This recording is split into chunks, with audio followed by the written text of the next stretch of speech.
Hey guys, thanks for popping in and joining us today. We're going to talk more about two-person CPR and what is different from that or similar from one-person CPR. So let's first understand what that actually means, right? So when we walk across someone who appears to be unresponsive, we're the first provider on scene, we're by ourselves, right? We're going to administer CPR the regular way that we normally would, which is 30 compressions and 2 breaths, should you assume to give breath if you're comfortable, right? Remember, we have hands or compression only CPR. That is nonstop, no interruption chest compressions for CPR cycles.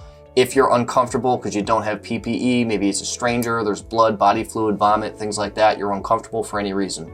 If 2 people walk up to that same scene, obviously, remember, we're talking specifically CPR cycles. We're not talking about, the check and the call, check the scene, make sure it's safe, call 911. We're assuming we've done those things, right? We're actually talking about the meat and potatoes of actually doing CPR and what that looks like.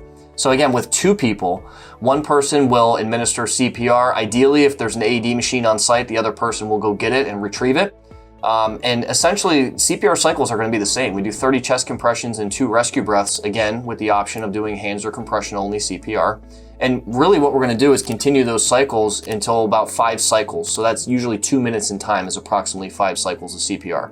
That is the point in which we'll call for a switch with our other person that's there to help us. Because again, that helps reduce responder fatigue because again, giving CPR is a very tiring situation. So with that said, when we have someone else available to help us with CPR cycles, usually on average about every 5 cycles, which is about 2 minutes in time. So if you're tired before that, it's totally okay to call for a switch before that as well, but usually the standard says 5 cycles, right?